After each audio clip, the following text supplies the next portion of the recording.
ರಾಮನ ಸಂದೇಶ.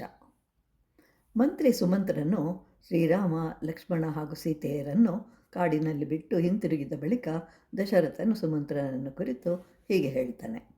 ರಾಮನು ಅರಣ್ಯಕ್ಕೆ ಹೋಗುವ ಪರ್ಯಂತವೂ ಅವರನ್ನು ನೋಡುವ ಭಾಗ್ಯ ನಿನಗೆ ಸಿಕ್ಕಿದ್ದರಿಂದ ನೀನೇ ಧನ್ಯನು. ಕೊನೆಯಲ್ಲಿ ರಾಮನು ನಿನಗೆ ಏನು ಹೇಳಿದನು ಅಂತ ಕೇಳಿದಾಗ, ತಂದೆಯ ಎರಡೂ ಕಾಲುಗಳನ್ನು ಮುಟ್ಟಿ ನನ್ನ ಪರವಾಗಿ ಪುನಃ ಪುನಃ ನಮಸ್ಕಾರವನ್ನು ಮಾಡು. ಅಂತಃಪುರದ ಸಕಲ ಜನರ ಯೋಗಕ್ಷೇಮವನ್ನು ವಿಚಾರಿಸು. ನನ್ನ ತಾಯಿಯ ಬಳಿಗೆ ಹೋಗಿ ನಮಸ್ಕರಿಸಿ ಅವಳ ಯೋಗಕ್ಷೇಮವನ್ನು ವಿಚಾರಿಸಿ ಧರ್ಮದ ವಿಷಯದಲ್ಲಿ ಅಪ್ರಮತ್ತೆಯಿಂದ ಇರಬೇಕೆಂದು ತಿಳಿಸಿ ಆಯಾ ಕಾಲದಲ್ಲಿ ಮಾಡಬೇಕಾದಂತಹ ಹೋಮಾದಿಗಳನ್ನು ಯಥಾವಿಧಿಯಾಗಿ ಮಾಡು. ದೇವತೆಗಳನ್ನು ಸೇವಿಸುವ ರೀತಿಯಲ್ಲಿಯೇ ಪತಿಯನ್ನು ಸೇವಿಸುತ್ತಿರು.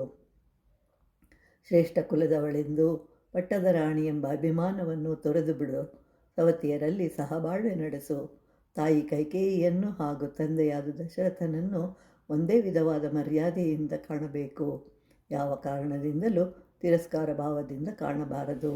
ಪಟ್ಟಾಭಿಷಿಕ್ತನಾಗುವ ಭರತನನ್ನು ರಾಜನಂತೆ ಗೌರವದಿಂದ ಕಾಣಬೇಕು ಅಂತ ಹೇಳಿ ತಾಯಿಗೆ ಸಂದೇಶವನ್ನು ನೀಡಿದ ಬಳಿಕ ಭರತನಿಗೆ ಹೇಳಿ ಕಳಿಸ್ತಾನೆ. ಸುಮಂತ್ರ, ನನ್ನ ಪರವಾಗಿ ನೀನು ಭರತನ ಯೋಗಕ್ಷೇಮಗಳನ್ನು ವಿಚಾರಿಸು ಹಾಗೂ ನನ್ನ ಮಾತುಗಳಂತೆ ಹೇಳು. ನಿನ್ನ ಎಲ್ಲ ತಾಯಂದಿರಿಯ ವಿಷಯದಲ್ಲಿಯೂ ನ್ಯಾಯೋಚಿತವಾದ ರೀತಿಯಲ್ಲಿ ವ್ಯವಹರಿಸು. ನೀನು ಯುವರಾಜನಾಗಿದ್ದುಕೊಂಡು ದಶರಥನನ್ನು ರಾಜನನ್ನಾಗಿಸು. ರಾಜನು ಈಗಾಗಲೇ ವೃದ್ಧನಾಗಿರುವನು. ಅವನ ಮಾತನ್ನು ಮೀರಿ ನಡೆಯಬೇಡ. ಭರತ, ನೀನು ನಿನ್ನ ತಾಯಿಯನ್ನು ಎಷ್ಟು ಆದರ ಗೌರವಗಳಿಂದ ಕಾಣುತ್ತೀಯೋ ಹಾಗೆ ಪುತ್ರಪ್ರಿಯಳಾದ ನನ್ನ ತಾಯಿಯನ್ನು ಸಹ ಪ್ರೀತಿಯಿಂದ ಕಾಣು ಅಂತ ಹೇಳ್ತಾನೆ. ಮಹಾರಾಜ, ನಾರುಮಡಿಗಳನ್ನುಟ್ಟ ಶ್ರೀರಾಮ ಲಕ್ಷ್ಮಣರು ಜಟೆಗಳನ್ನು ಧರಿಸಿ ಗಂಗಾ ನದಿಯನ್ನು ದಾಟಿ ಪ್ರಯಾಗದ ಕಡೆಗೆ ಹೊರಟರು.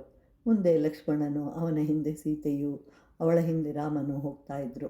ನನಗೆ ಮತ್ತೇನೂ ತೋಚದೆ ಅಯೋಧ್ಯೆಯ ಕಡೆಗೆ ಹೊರಟೆನು. ಆದರೆ ರಥದ ಕುದುರೆಗಳು ಕಣ್ಣೀರು ಸುರಿಸಿದವು, ಹಿಂದಕ್ಕೆ ತಿರುಗುತ್ತಿದ್ದವು. ಸ್ಥಾವರ ಜಂಗಮಗಳು ಶ್ರೀರಾಮನ ವಿಯೋಗವನ್ನು ಅನುಭವಿಸಿದವು. ದೇಶದಲ್ಲಿರುವ ಮರ, ಬಳ್ಳಿಗಳು ಪುಷ್ಪಗಳಿಂದಲೂ ಚಿಗುರುಗಳಿಂದಲೂ ಮೊಗ್ಗುಗಳಿಂದಲೂ ಕೂಡಿದ್ದರೂ ಸಹ ಅವು ರಾಮವಿಯೋಗದಿಂದ ಬಾಡಿ ಹೋಗಿವೆ. ನದಿಗಳು, ಉಪನದಿಗಳು ಬತ್ತಿ ಹೋಗಿವೆ. ಅರಣ್ಯಗಳು ಒಣಗಿ ಹೋಗಿವೆ. ಕಾಡಿನ ಪ್ರಾಣಿಗಳು ಆಹಾರಕ್ಕಾಗಿ ಸಂಚರಿಸುತ್ತಿಲ್ಲ. ಪಕ್ಷಿಗಳು ಧ್ವನಿಗೈಯುತ್ತಿಲ್ಲ. ಸರೋವರದಲ್ಲಿರುವ ತಾವರೆ ಹೂಗಳು ಅಲ್ಲಿಯೇ ಅಡಗಿ ಹೋಗಿವೆ. ಚಂಪಕ ಮುಂತಾದ ಪುಷ್ಪಗಳಲ್ಲಿ ವಾಸನೆ ಇಲ್ಲ. ಹೀಗೆ ಎಲ್ಲವೂ ತಮ್ಮ ದುಃಖವನ್ನು ವ್ಯಕ್ತಪಡಿಸ್ತಾ ಇದ್ದಾವೆ. ಶ್ರೀರಾಮನು ಎಲ್ಲಿಗೆ ಹೋದನೆಂದು ಗೂಢಚಾರರ ಮೂಲಕ ತಿಳಿದುಕೊಂಡು ಅಯೋಧ್ಯೆಗೆ ಹಿಂತಿರುಗಬೇಕಾಯಿತು.